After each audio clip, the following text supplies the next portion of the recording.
The young mechanic froze. "That's not just a license plate," he whispered. He turned the screen toward the others, a military record, a name long thought lost in war. And sitting outside on the bench, unaware of the stir he'd caused, was the man they all owed more than silence.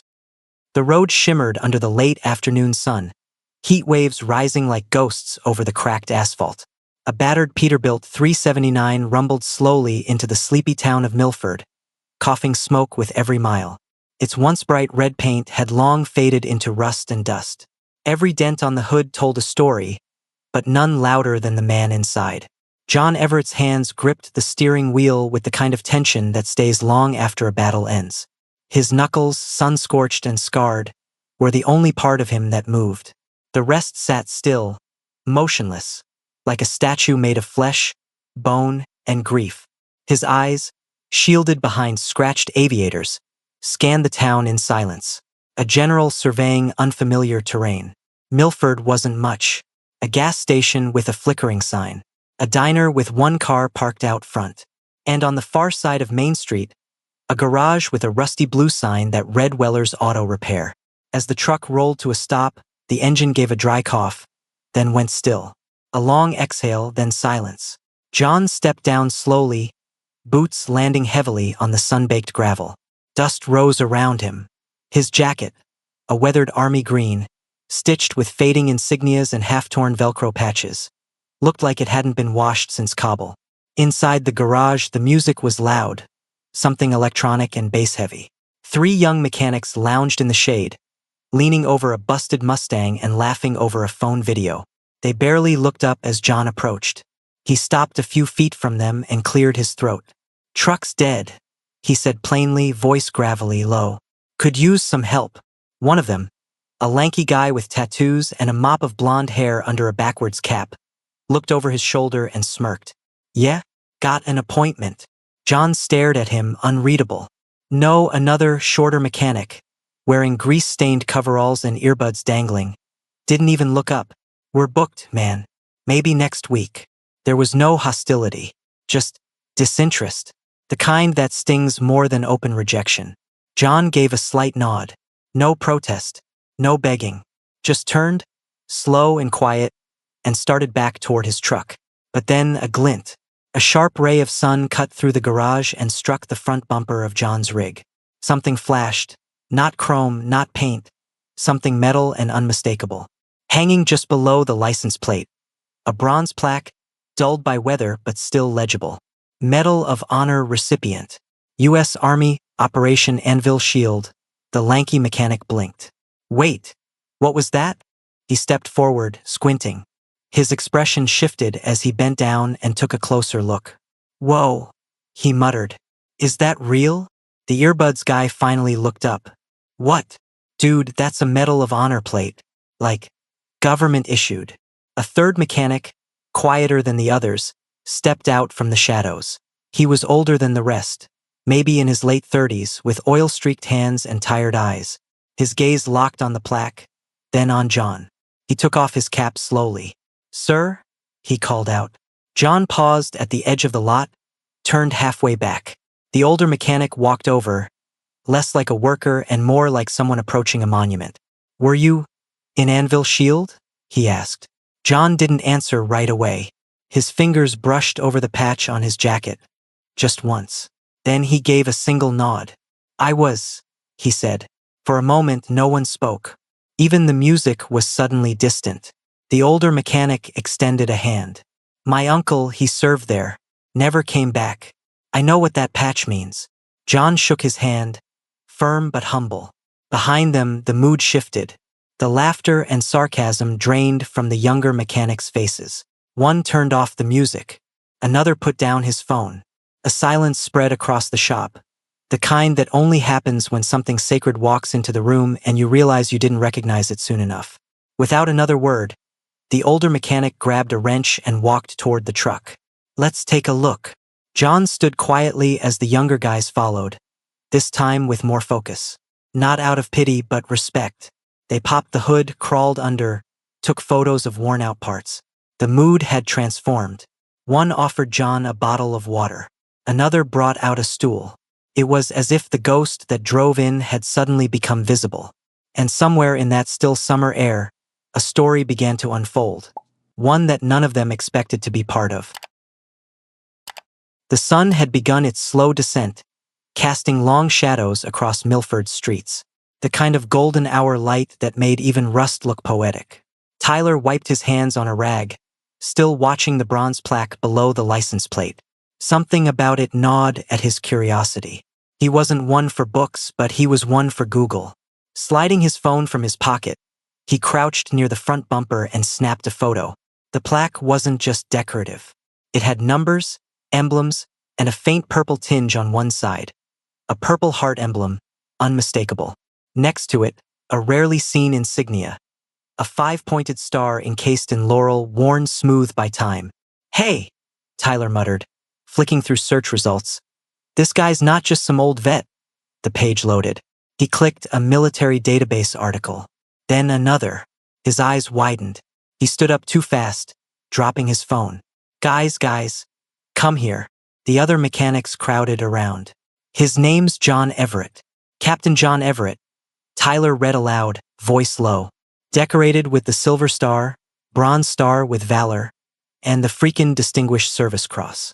Says he saved his entire squad from an ambush in the Karangal Valley, 2013. Was presumed dead for almost a week. They called him the Ghost of Anvil Shield." The youngest mechanic, barely 19, blinked. Why would someone like that be out here?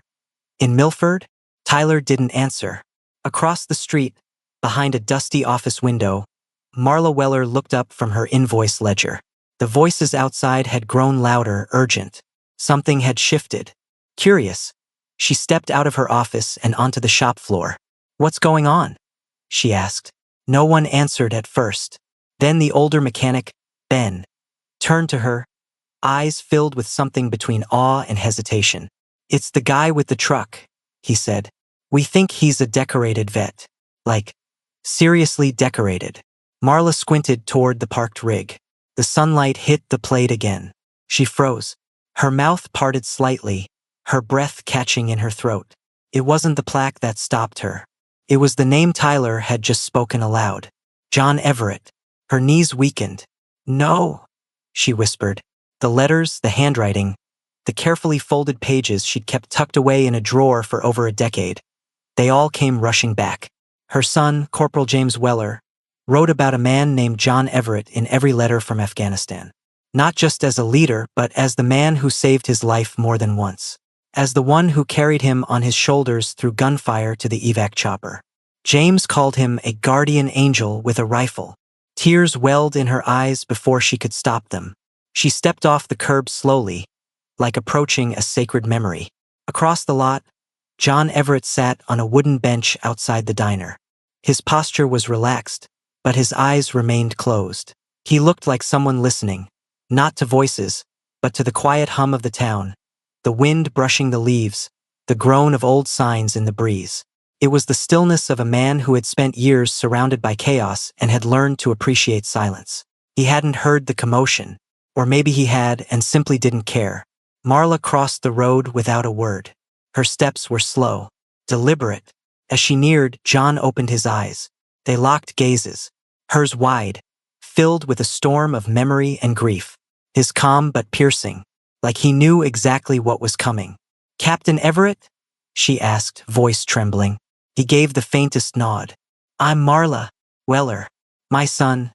"I know," he said softly before she could finish. "James." He carried a photo of you in his front chest pocket.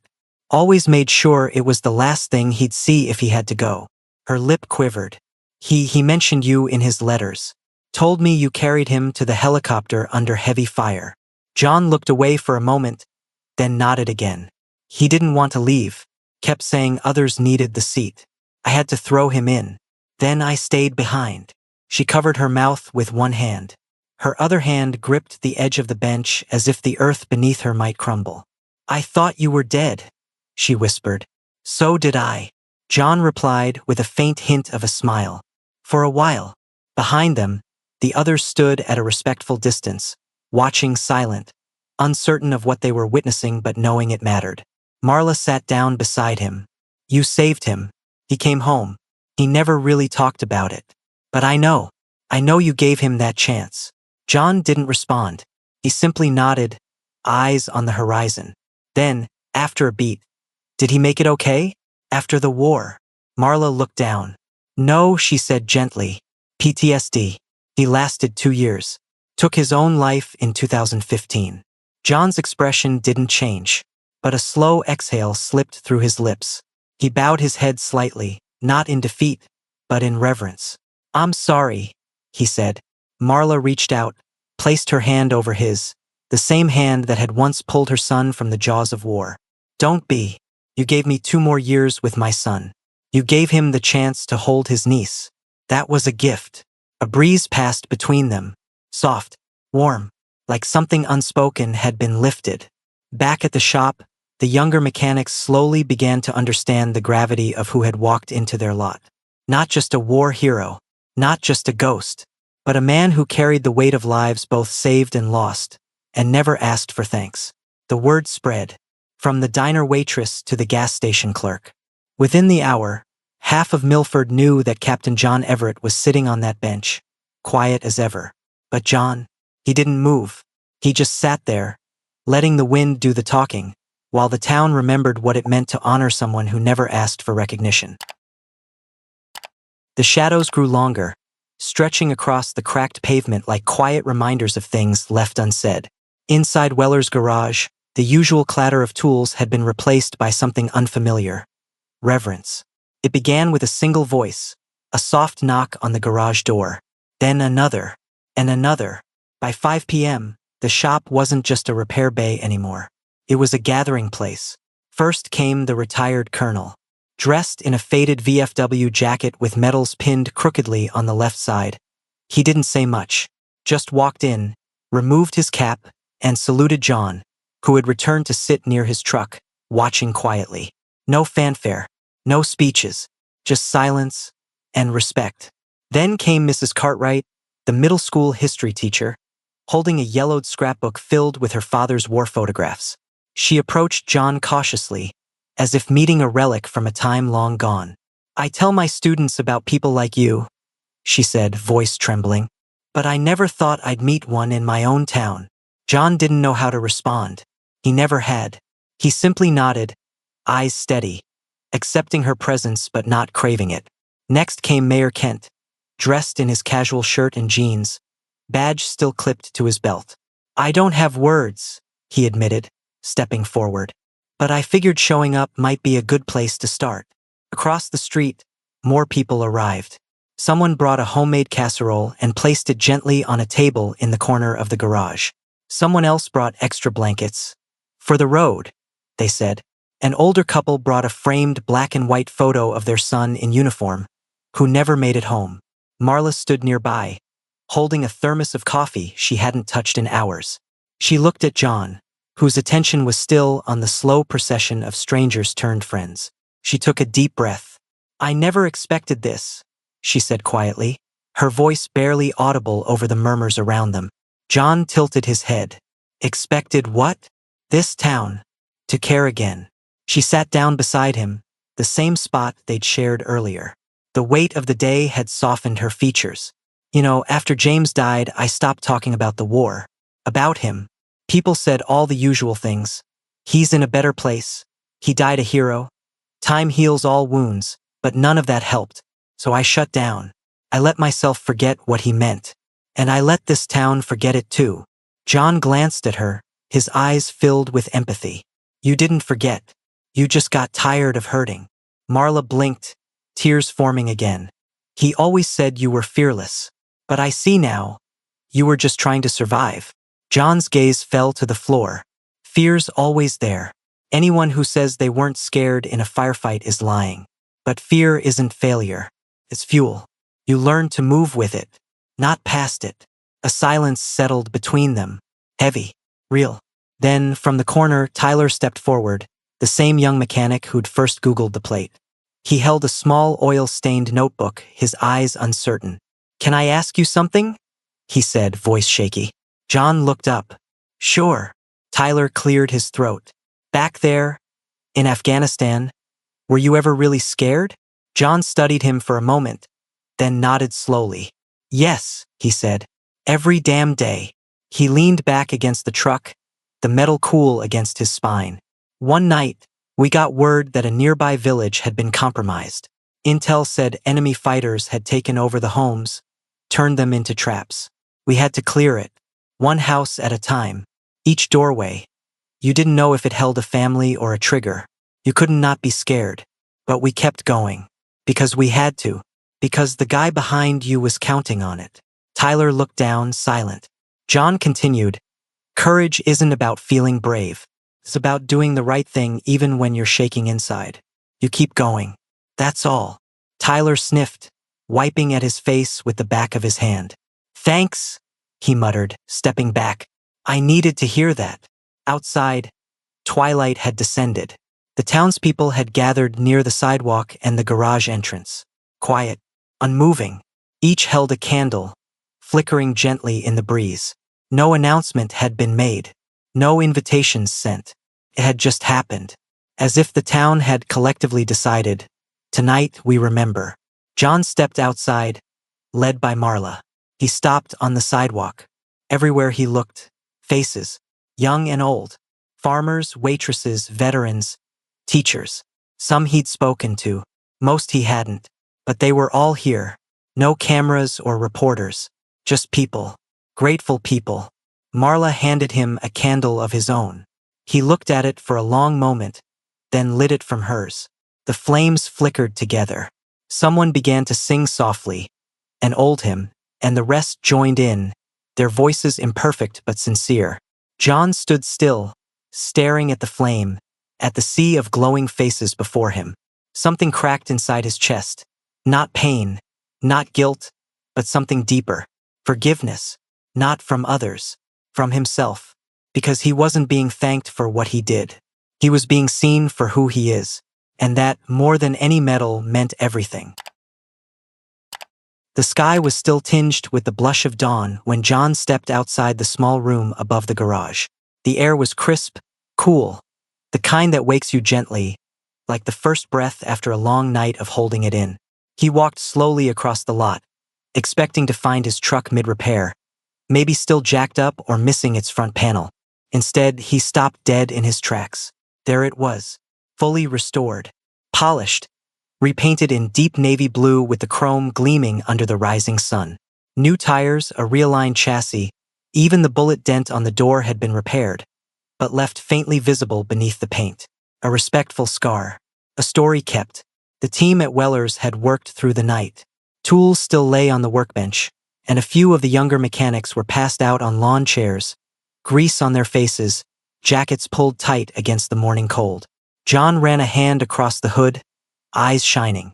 He didn't speak, didn't know how to. Words felt too small. Behind him, Marla approached, holding a mug of coffee. "Hope you don't mind," she said with a soft smile. "We figured it was time someone took care of you for a change." John turned to her, stunned, but before he could reply, a horn honked. A small caravan of townsfolk was approaching. Trucks, bikes, golf carts, all led by Mayor Kent, wearing a goofy best town ever baseball cap. "Morning, soldier," the mayor shouted, stepping out with a flourish. "You got a minute? We've got one more thing to show you." John furrowed his brow, confused. "More than the truck?" "Oh, way more," Marla said, grinning. They coaxed John into a pickup and drove just a few miles out of town. The road turned to gravel, lined by pine trees and golden grass swaying in the breeze. Then, tucked just off the main road, they pulled into a small driveway. The house was humble, worn around the edges, white siding, green shutters, and a porch with a swing that groaned in the breeze. The lawn was overgrown but soft, like it hadn't seen boots in years. A welcome sign tilted crookedly above the screen door. "This was the McCarthy's place," Mayor Kent said. "They passed a few years back. No family. We've been maintaining it. Figured it was waiting for the right person." John blinked, still trying to catch up. "You're saying, this is for me?" Marla stepped forward. "You've been driving from place to place, never stopping. Always carrying something heavy. We see it. You didn't just lose your friends out there, John. You lost your home. and we'd like to give it back. She held out a small silver key. John didn't take it at first. His hand hovered over it like he was afraid it might disappear. I don't deserve this, he said. Yes, you do, she replied. Not because of your medals, not because of what you did over there, but because of who you are right here. You gave us something too, perspective. You reminded us how easy it is to forget, and how powerful it is to remember. John finally took the key, slowly, like it was a relic. The crowd clapped gently. Not an explosion of noise, but a soft wave of warmth. Inside, the house was simple. 2 bedrooms, 1 bath. A kitchen that smelled faintly of dust and cinnamon. Wooden floors with scratches from time. An old quilt folded neatly on the couch. It was nothing fancy, but to John it was a palace. A place to stop running. A place to heal. Later that afternoon, the town held a small ceremony on the green, in front of the community hall. No big banners, no press, just a podium, folding chairs, and hand-painted signs that read, "Welcome home, John." Kids waved tiny flags. Dogs barked happily in the background. Someone grilled burgers nearby, the smell drifting into the air. When John was invited to speak, he hesitated. He stood at the edge of the stage for a long moment, hands in his pockets, eyes scanning the crowd. And then, slowly, he took the mic. I'm not used to speaking in front of crowds, he began. I've spent most of my life trying not to be seen, especially after the war. I didn't know how to be a person anymore, just a soldier, just someone trying to stay alive. The crowd listened in silence. For years I drove. I slept in my truck. I worked odd jobs. I kept moving so I wouldn't have to feel anything too long. Guilt, loss, loneliness, you name it. He paused, voice tightening. But then I broke down in your town, and I thought, here we go again. Another place I don't belong. Another place that'll look past me. He looked up, eyes filled with something raw and unfiltered. But you didn't look past me. You looked at me. You fed me. You fixed my truck. You gave me a home. He took a breath. But more than that, you fixed something I thought was broken forever. The crowd exhaled as one, a ripple of emotion passing through them. Some clapped softly, others wiped their eyes. John stepped down from the stage, and this time people rushed toward him, to shake his hand, to hug him, to simply be near him. He wasn't a stranger anymore. He wasn't just a war story. He was John, and he was home. This story reminds us that sometimes the deepest wounds are healed not by medicine, but by recognition and compassion. What would you have done if you were one of those mechanics? Leave a comment below. We're so close to 1,000 subscribers. With your help, we can hit this milestone together. We would appreciate your follow. Embrace the journey for more stories that matter.